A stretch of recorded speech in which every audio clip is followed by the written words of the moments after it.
So let's hop right into it.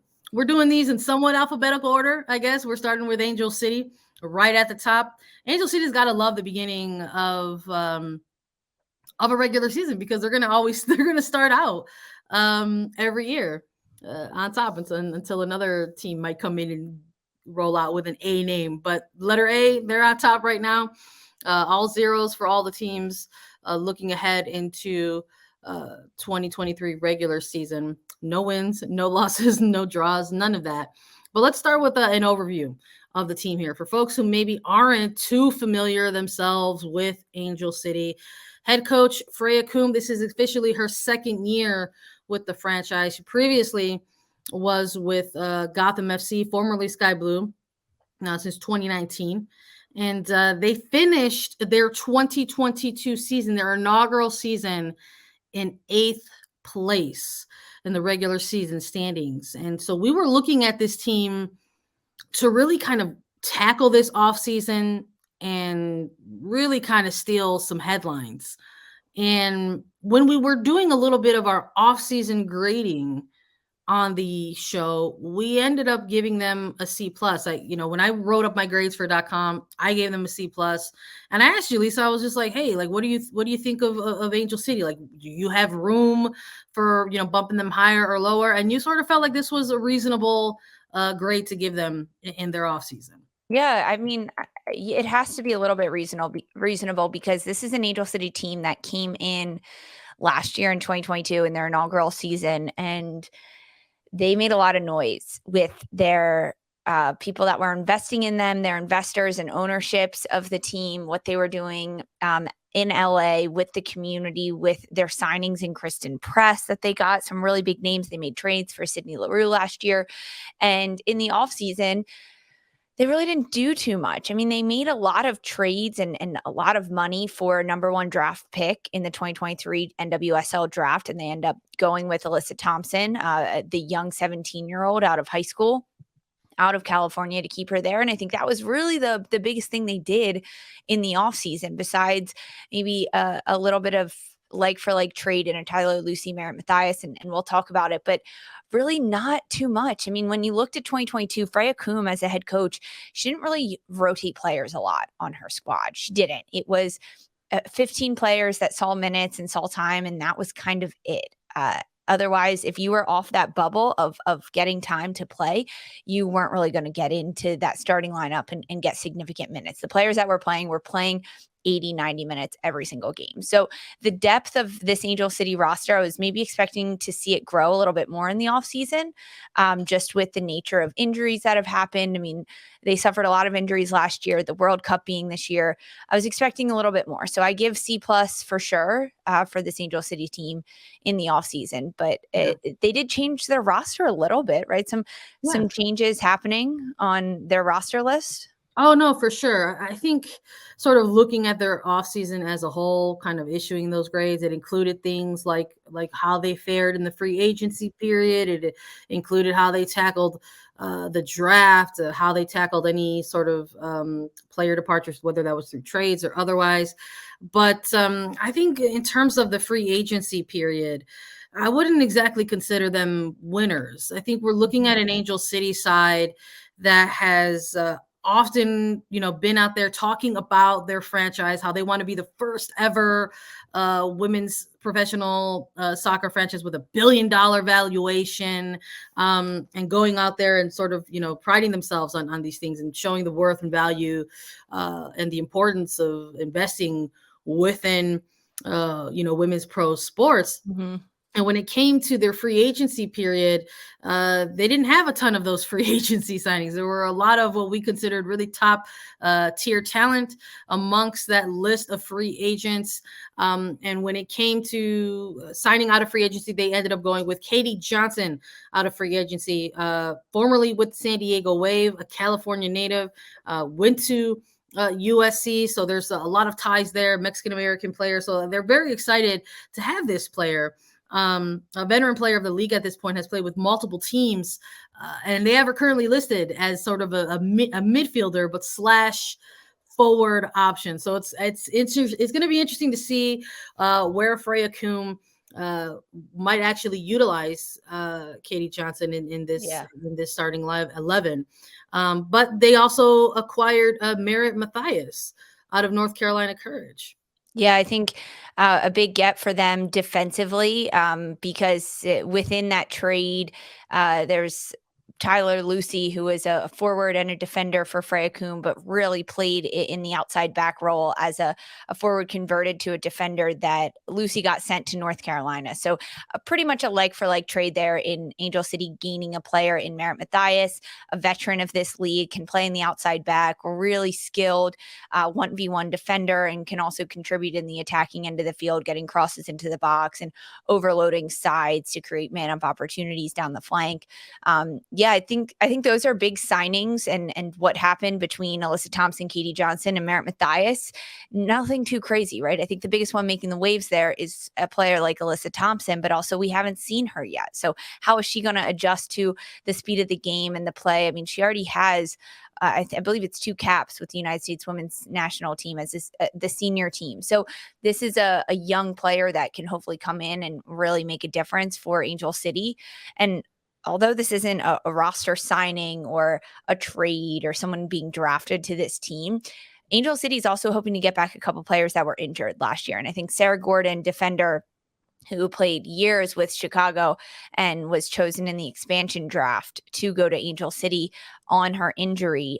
She hasn't played a single minute yet with Angel City, and that's someone in Sarah Gordon that I am expecting to make a big return for this Angel City side, and with Freya Kuhn to make this year a little different from what was last year for this Angel City side.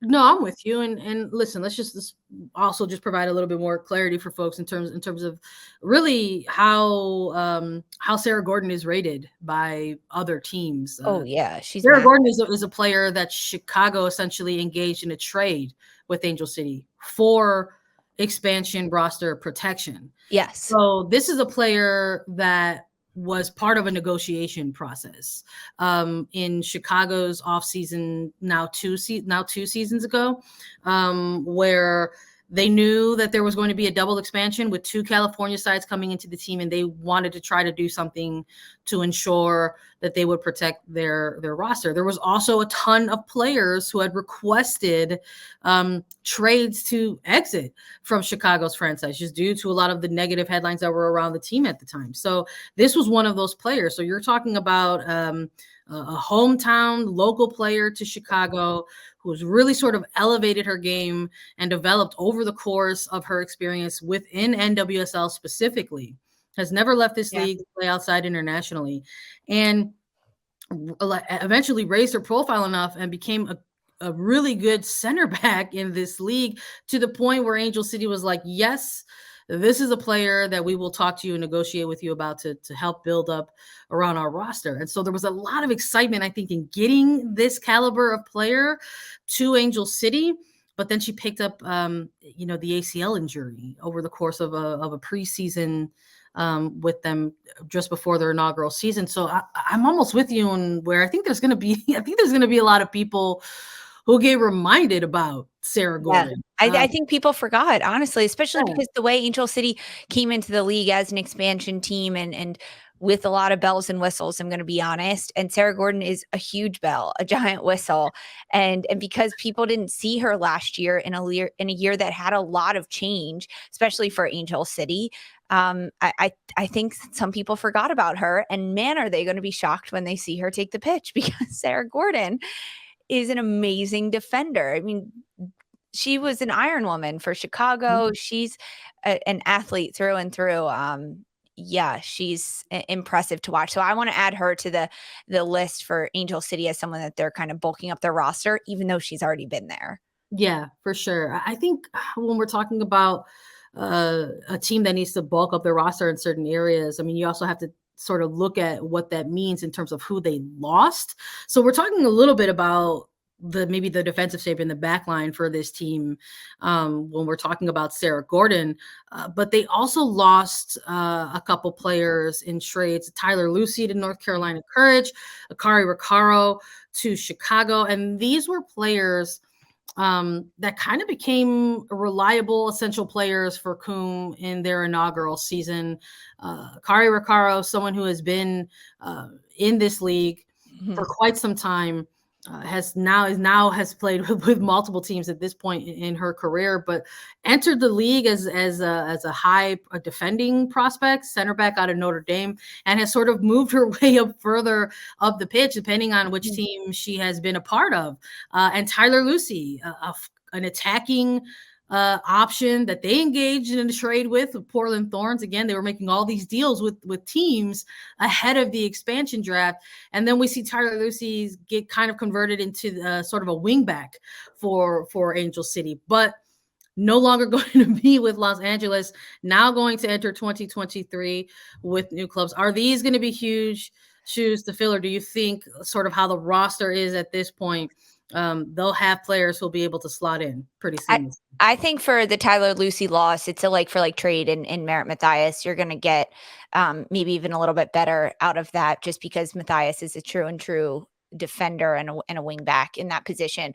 I think losing a player like Kerry Recaro in the midfield for Angel City is going to be a big loss. I mean, as I mentioned, Angel City didn't really rotate their midfield a lot. It was the same players that were in there consistently week in and week out in their 4-3-3 formation.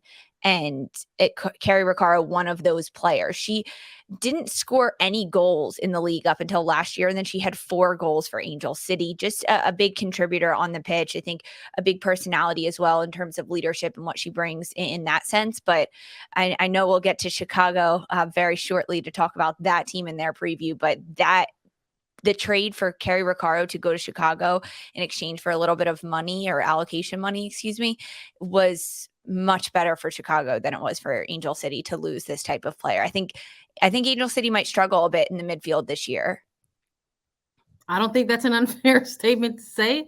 And I chuckle only because I think we were talking about this team last year during their inaugural seasons, and we had talked about that middle third needing a little bit of a boost, needing a little bit of help. And now as they're approaching their regular season, we're talking about one of their midfielders who performed better for them is no longer part of the team. But we'll take a deeper look into some of the personnel that are a part of this team as the regular season approaches. Okay, let's keep talking about Angel City. We got to break down the roster a bit here and go ahead and talk about the personnel that's available for this team in the build-up to the regular season. We talked a little bit about the off-season grade that we gave Angel City, and we stuck with a C+. And part of it maybe was taking a look at how they also navigated the draft. And while they made headlines selecting Alyssa Thompson, a young top prospect, we also were like, they have some needs perhaps at the goalkeeping position, and we saw them go ahead and target that area as well. So in terms of their defenders and goalkeepers, let's start with that right now, because everybody knows at this point that here on A3, we love to talk about defense and defenders. So with goalkeepers, we see Angelina Anderson out of the draft, Didi Hericic, and Brittany Eisenhower for the 3 goalkeepers on this roster. Defenders, they've got a couple non-roster invitees. That includes Kelsey Hill and Rachel Diodati. Vanessa Giles is on loan. We'll talk about that a little bit. I think folks still have some question marks around what that's going to mean for Angel City. But Sarah Gordon, we chatted a bit about. Madison Hammond, Merritt Mathias, obviously Paige Nielsen is returning, Megan Reed's returning, Ellie Riley, Allison Schwebe is also another player on loan. Giselle Thompson, sister of Alyssa Thompson, has participated with Angel City as a U18 trialist. And Mavi Nola as well, rounding out the defenders here. When we're looking between the goalkeepers and defenders, whether it's players who are listed as non-roster invitees, a couple of the players who are listed on loan, what stands out for you here in this sort of core of defensive players? I mean, I think it's really crucial that Didi Hadachich is back with Angel City. Very consistent between the sticks for the LA team last year.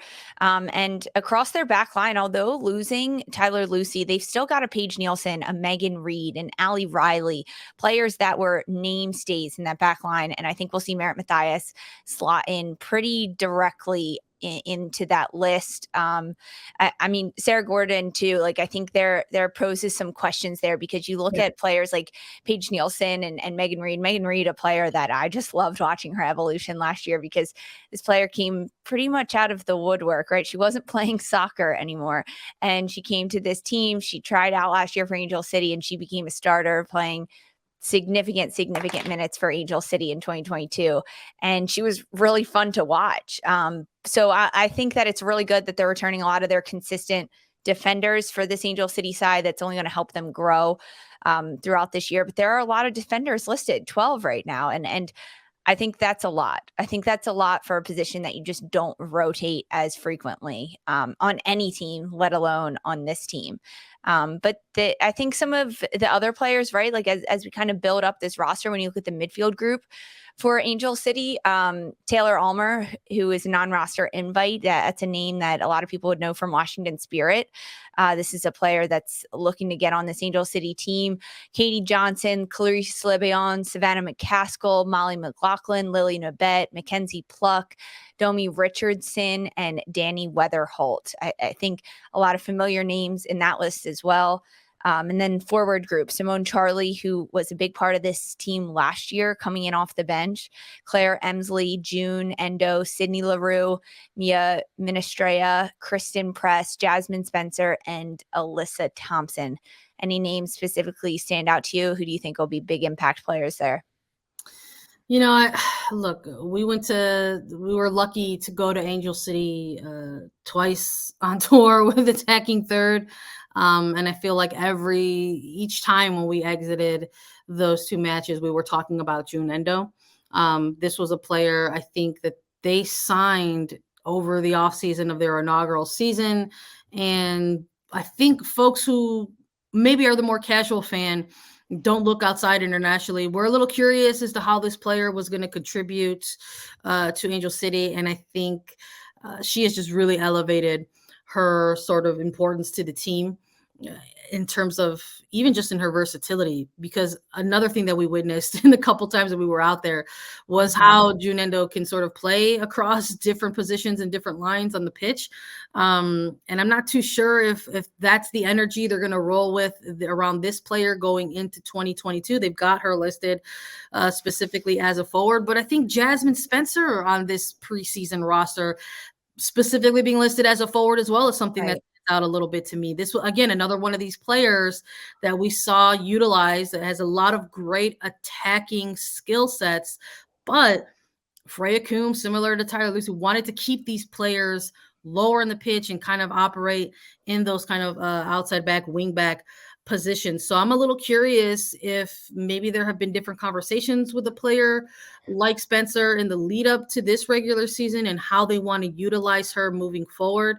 But I think listing Katie Johnson, someone who has typically been a forward on rosters in this league, is specifically listed as a midfielder for Angel City. Look, this was one of the areas that they knew they needed to get help in, and perhaps they wanted to try to utilize the free agency period to do that. But I don't know if they actually were able to check that box off with so many of the top midfield prospects, whether it was somebody like a Dabinia or exactly.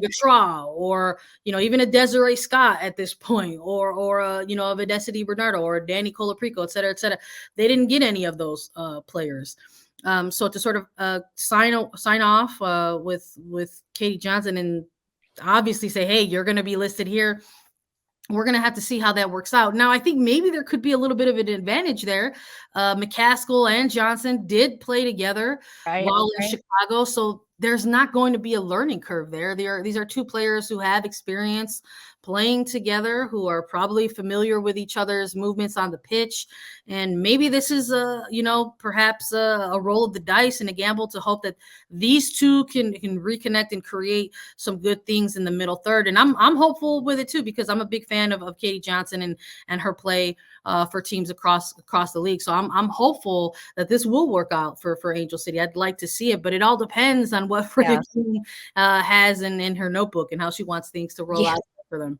And honestly, who knows how that could go? Because as you mentioned, to Jasmine Spencer, it doesn't really matter how much that they're listed on the roster, right? Like these are not boxes that players are put into. It's really, they can be anywhere. And we've seen that, because I imagine we will see Jasmine Spencer as an outside back at some point this year for Freya Coombe. I just do. But you're not going to change a player entirely. And with getting a Katie Johnson, slot her in the midfield, I bet we'll see her up top, especially if there's still injuries. We don't know the status of a player like Sydney LaRue at this point. Kristen Press, another one working back from injury, kind of where their status is heading into this year is a bit unknown. But there are some important pieces on this roster, whether they're young or whether they're old, that are going to be big game changers and difference makers for Angel City. Yeah, I'm with you. I think when we're looking in terms of their ideal starting 11, you have to look at who's going to be that experienced veteran that this team is going to rely on, who's going to be that young prospect that they're going to look for to come out there and make an impact immediately. I think we both agree that they made a series of moves to go out and get this player, and we're looking at Alyssa Thompson and what she's going to bring to this team in her rookie season. And I'm giving them a little bit of grace in this because, we had Alyssa Thompson on the show and we chatted with her a little bit about this kind of whirlwind experience that she had that has led her to this moment to go pro, to be the youngest player to get selected, in the draft, coming out as a high school senior, going pro in NWSL. But she talked about one of the leading factors in making that decision was having multiple conversations with not just her family, but her team and other teams, plural, about what her pro season could potentially look like if she does make that leap while still navigating her senior year. And she said that education was very important to her, that she wanted to still navigate these two roads, both as a high school senior and as a professional, while still being able to have those experiences, have the experiences of a senior year, go through finishing school, have graduation, have, earning your diploma, going to prom. Going to prom. all of that stuff is very important. Big milestones for any high school senior. So I would anticipate that, yes, there's a lot to be excited about around Alyssa Thompson, but I also imagine and anticipate that this is a player that they're going to work in pretty slowly, at least in this first half of the regular season. We might not see regular starts from somebody like a Thompson until perhaps post World Cup even. So I think because of that, maybe we're looking to the experienced players and who's going to step up there. Yeah, I mean, I think that's a really good point about when we might see an Alyssa Thompson. And this year in the NWSL, it's a little bit different because Challenge Cup is not a preseason tournament anymore. Yeah. And that, as many negatives as there were some positives in how you could try out new things against real competition in the NWSL that mattered to something. But now that that's not really the case, I think it's a little bit different that you kind of have to look at for someone like Alyssa Thompson. You don't want to throw her into the fire too quickly. You want to make sure she's adjusted and getting there correctly, right, in terms of being able to do everything she can. I think for experienced veterans on this roster, there's a number of them we could have chosen. But for me, the biggest one that stands out is midfielder Danny Weatherholt. This is a player that defensively in the midfield was one of the most consistent players in 2022. She was always in the midfield. She was always the quiet, stable leader for this side and in Freya Coombe's side. She started every single game that she played. It was a player that played on both sides of the ball, right? Mostly she was a defensive midfielder in Danny Weatherholt, but now with a lot of the changes that are happening around her, whether they're getting someone like a Sarah Gordon in the back line or they're adding another Katie Johnson to the midfield along with the Savannah McCaskill, I think the stability of the ship for Angel City is going to have to come from someone like a Danny Weatherholt, because she can also play those split passes and break lines with her incredible vision on top of the ball. And maybe even it becomes a combo, right? Someone like a Danny Weatherholt is going to have to take someone like an Alyssa Thompson under her wing, show her the ropes of being a professional and how important this game is, and playing in front of really big stands in Los Angeles. So I'm excited to see what Weatherholt can do this year. I think the team's going to lean on her a lot. I'm with you. I'm in agreement with you 100%. I loved when we're out in Angel City and we saw all of the signs specifically for Danny Weatherholt. I loved it. I'm with you. I would anticipate that this is the experienced player that they're going to try to rely upon a little bit. And that's not to say that they don't have a ton of veteran players that they can pull from and try to, get a lot of great stuff, whether it's on, off the pitch, or in the locker room. But a lot of those other experienced players are making their return from pretty significant injuries. We're talking previously about Sarah Gordon. This is someone that they're going to have to, kind of work back into regular playing time, someone who has been off of the pitch already for about a year. That's a long time to get reacclimated. Kristen Press, someone who's also navigating, her ACL rehab. Sydney LaRue is a player that they signed midseason, and she's also coming back from injury as well. So Danny Weatherholt, I think, is a good player to sort of kind of keep the spotlight on for a little bit, as someone that they're going to lean on a little bit. In terms of spotlight, we've got international spotlights that we're going to have to take a look at, because this is a World Cup year. So there will be multiple players likely for Angel City who will be gone for the World Cup. We chatted a little bit about June Endo, likely to miss some time representing Japan in the 2023 World Cup. We also talked about Vanessa Gilles, but also Ali Riley as part of New Zealand, the co-host nation. So while Gilles is with Canada, we've got Riley with New Zealand. So these, again, we're talking about players who they want to pull from for their experience. Ali Riley is one of those players, a veteran experienced player that Angel City has really looked to sort of, make sure that they are cool, calm, and collected on the pitch. Has captained this team, is, a local to California as well. Has gone on record multiple times talking about what it means to her personally to play on a team like Angel City as a local California kid. But these are players that are going to be absent from the roster this year. And maybe we highlight Gilles for a little bit, because this is a player that's going to be gone for an extended period of time, not just for the World Cup. Yeah, I mean, I think it's really important to look at some of these individuals. I think June Endo is one with Japan, obviously, and Ali Riley, big missing pieces for this Angel City team. June Endo especially. This is one that really holds everything together. She's so fun to watch. But Vanessa Gilles, a player with Angel City that's actually currently on loan. She is overseas and she'll be playing there until the end of that season. So she won't even be back with Angel City until June. And then pretty immediately, she's got about a month and a half before she's then headed over to the World Cup. So I think a really good move personally for a player like Vanessa Gilles to continue to play throughout this offseason, throughout the winter in Europe, and get significant minutes over there, continue to keep her game up. But it's going to be a miss for Angel City not to have Gilles at the start of this season.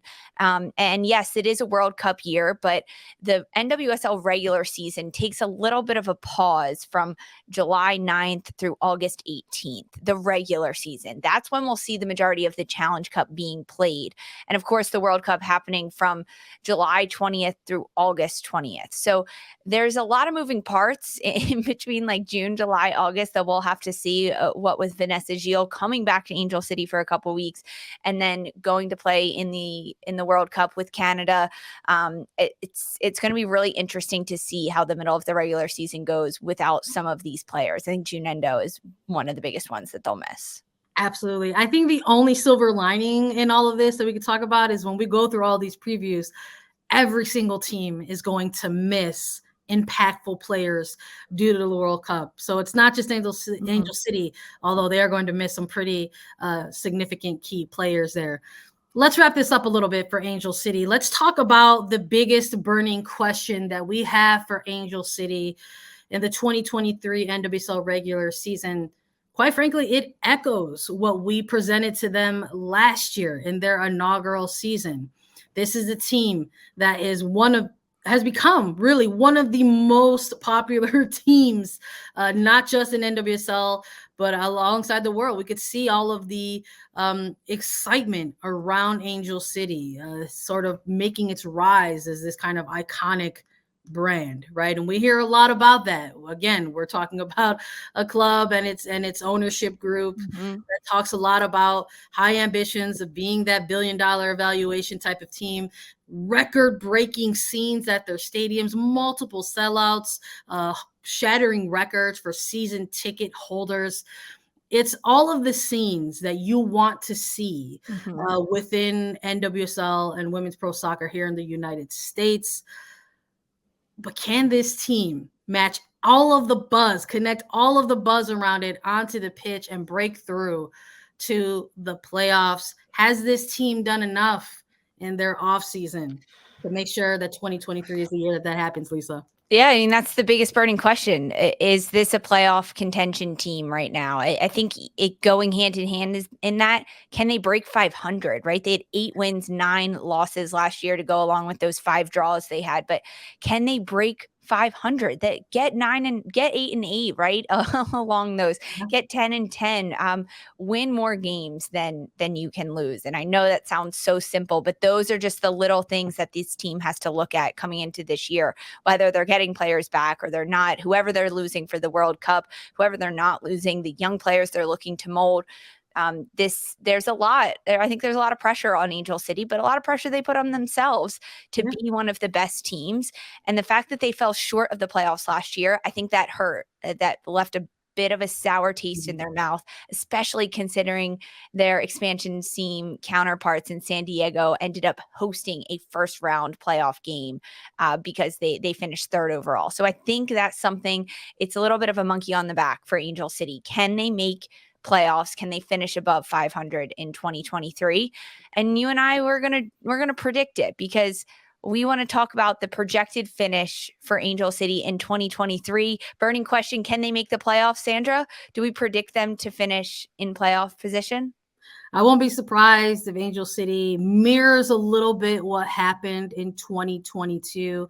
It's impressive that this was a team who remained in playoff conversation. I won't even say contention, but they did remain in playoff conversation in 2022, going into the final couple of weeks of regular season fixtures.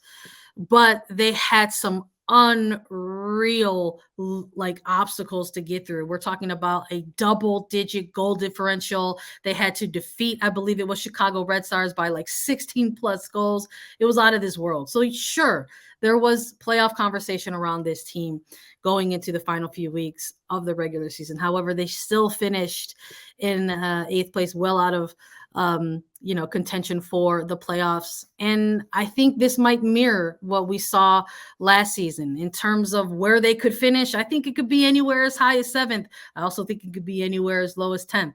I don't know if this is going to be the year that they break through the playoffs. I don't think so either. I think that they just didn't do enough in the offseason. It seems like a slow roll game for Angel City at this point, and just their 2nd year in the league. I think it's going to be a little bit harder for them, especially considering some of the moves and the changes that other teams around them have made. I think they'll be right outside of playoff contention by the end of 2023. But hey, only time can tell. Only time will tell. We'll have to keep an eye on it, see if we're right or see if we're wrong.